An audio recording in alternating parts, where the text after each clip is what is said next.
రండి. కాచం సత్యనారాయణ గారు, గట్టు శ్రీనివాస్ రెడ్డి గారు వేదిక మీదకి రావాలి. సీనన్న కూర్చోండి, రండి దయచేసి. కాచం సత్యనారాయణ గారు కూడా రావాల్సింది కోరుతున్నాను. రండి, ఇక్కడ కూర్చో, కొంచెం ప్లేస్ అడ్జస్ట్ చేసుకోండి. రండి, ఇక్కడ కూర్చో, కొంచెం ప్లేస్ అడ్జస్ట్ చేసుకోండి. మన జాగృతి కండువాలు లేవాలి, మిగతా వాళ్ళకి అవకాశం ఇవ్వాలి. యాదన్న అవకాశం ఇవ్వండి.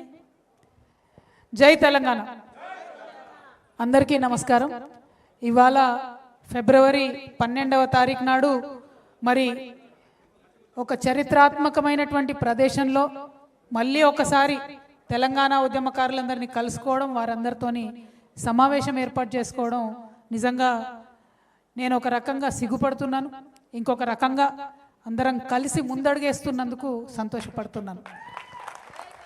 ఇవాళ ఇదే చోట ఆనాడు సమైక్యాంధ్రవాదులందరూ కూడా నోటికాడికి వచ్చినటువంటి మన తెలంగాణను వాళ్ళ రాజీనామాలతో అడ్డుకుంటూ ఉంటే పార్టీలు, జెండాలు, ఎజెండాలు పక్కకు పెట్టి తెలంగాణ జేఏసీ ఏర్పాటు చేసింది కూడా ఇక్కడనే, ఇదే ప్లేస్ నుంచి, ఇదే హాల్ నుంచి తెలంగాణ జేఏసీ ఏర్పాటైంది. అప్పుడు అన్ని పార్టీలలో ఉన్నటువంటి వాళ్ళు పార్టీలకు అతీతంగా, జెండాలకు అతీతంగా వచ్చి కేవలం మాకు తెలంగాణ రాష్ట్రం ముఖ్యం కానీ ఇంకోటి కాదు అని చెప్పి ముందడుగేసి రాష్ట్రాన్ని సాధించుకుందాం. ఆ విషయం మీ అందరికీ తెలుసు. మళ్ళీ అటువంటి ప్రదేశంలోనే మనందరం అనేక మందిమి ఉద్యమకారుల సంక్షేమం కోసం పెట్టుకున్నటువంటి సంఘాలందరం, ఉద్యమకారుల కోసం పనిచేస్తున్నటువంటి సంఘాలందరం కూడా కలిసి మళ్ళీ ఒక ముందడుగేస్తూ ఉన్నాం. బాధ అవుతుందని ఎందుకన్నా అంటే మనందరం కొట్లాడి రాష్ట్రం సాధించుకున్న తర్వాత రాష్ట్రం రాగానే మొదటి వరుసలోనే మనకు గౌరవం దక్కుతుంది అనుకున్నాం, మొదటి వరుసలోనే మన గుర్తింపు దక్కుతుంది అనుకున్నాం, మొదటి వరుసలోనే అంతో ఇంతో ఎవరికి తగ్గట్టు వారికి రాజకీయ గుర్తింపు దొరుకుతుంది అనుకున్నాం, ఆర్థిక అభివృద్ధి కొంచెం మనం ఒక అడుగు ముందేస్తాం, మన కుటుంబాలు బాగుంటాయి అనుకున్నాం. కానీ రాష్ట్రం వచ్చిన తర్వాత అనేకమైన అంశాలు జరిగినాయి, వాటన్నిటి గురించి మాట్లాడుకుందాం. కాకపోతే ముందుగా మనం అర్థం చేసుకోవాల్సింది, మనం వెనక్కి తిరిగి చూసుకోవాల్సింది, సింహావలోకనం చేసుకోవాల్సింది అద్భుతమైనటువంటి చరిత్ర మన తెలంగాణ గడ్డకున్నది. నేను ఒక మాట చెప్తా ఉన్నా, ఇవాళ నేను తెలంగాణలో పుట్టినందుకు గర్వపడుతున్నా. ఎన్ని కష్టాలన్నా కానీ, ఎన్ని నష్టాలన్నా కానీ, ఏమన్నా కానీ, ఎన్ని జన్మలున్నా మళ్ళా తెలంగాణలోనే పుట్టాలని కోరుకుంటున్నా. ఎందుకంటే తెలంగాణ గడ్డకున్నటువంటి చరిత్ర అటువంటి చరిత్ర. మానవాళి ఎప్పుడైతే పుట్టిందో అప్పుడు పుట్టింది మన తెలంగాణ, ఇప్పుడప్పటిది కాదు.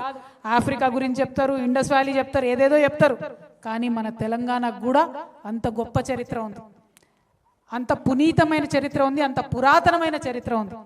ఈ గడ్డలో ఎంతో చరిత్ర ఉన్నా ఒక 150 ఏండ్ల చరిత్ర మాత్రం ఈ సందర్భంలో గుర్తు చేసుకోవాలి.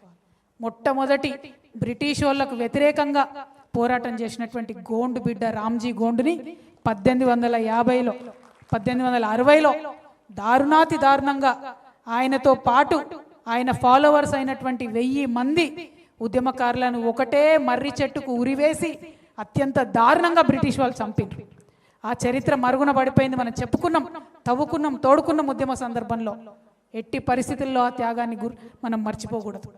ఆయన స్ఫూర్తితోని మళ్ళా దాదాపుగా 1940లో ఇంకొక గోండు బిడ్డ కొమరం భీం బయలుదేరి జల్ జంగల్ జమీన్ అని చెప్పి హక్కుల సాధన కోసం నిజాం సైన్యానికి ఎదురొడ్డి పోరాడి అమరుడైనటువంటి కొమరం భీం. ఆ తర్వాత ఆయన స్ఫూర్తిని అందుకొని దాదాపుగా 1940 జూలై 4వ తారీఖు నాడు, 46 జూలై 4వ తారీఖు నాడు దొడ్డి కొమరయ్య అమరుడైండు. ఆనాటి నిజాం యొక్క గూండాలు, జమీందారులు, దొరలు, వారి యొక్క ప్రైవేట్ సైన్యం యొక్క దురాగతాలకు దొడ్డి కొమరయ్య అమరుడైతే మొత్తం అగ్గి ఉట్టింది తెలంగాణ అంతా.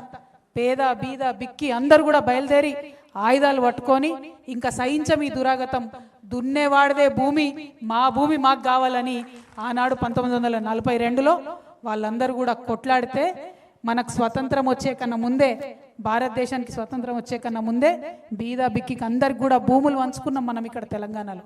ఆ తర్వాత స్వాతంత్రం వచ్చింది 1947లో, 48లో మనల్ని విలీనం చేసిండ్రు. ఇక స్వతంత్రం వస్తుందనంగా రజాకారుల దురాగతాలు భరించింది ఈ నేల, ఘోరాతి ఘోరమైన దురాగతాలు. బతుకమ్మలు ఆడించిండ్రు, ఆడబిడ్డల్ని బట్టలు ఇప్పించి అనేకమైన దురాగతాలు ఈ నేల సహించింది. ఆ తర్వాత మొత్తం ఇండియన్ సైన్యం వచ్చింది, ఆ సైన్యం దురాగతాలను కూడా భరించడం. ఎందుకు చెప్తా ఉన్నా అంటే ఈ నేల 150 సంవత్సరాల నుంచి నెత్తురు ఒడుస్తూనే ఉన్నది. ఎక్కడ కూడా మనకు శాంతి లేదు, సంతోషం లేదు. ఆ నెత్తురోడుతున్నటువంటి చరిత్రను గుర్తు చేసుకోవాల్సిన సందర్భం ఇది. స్వతంత్రం వచ్చింది, స్వతంత్రం వచ్చిన వెంటనే వచ్చినటువంటి ఆ గవర్నర్ పాలనలో అప్పటిదాకా మనకు ఉర్దూ స్కూళ్ళు, ఇంగ్లీష్ లేదు, తెలుగు లేదు స్కూళ్ళు, మొత్తం మద్రాస్ స్టేట్ నుంచి ఆంధ్ర నుంచి ఇబ్బడిగా టీచర్లను తీసుకొచ్చిర్రు. మనకి ఇంగ్లీష్ చెప్పాలి, తెలుగు చెప్పాలని.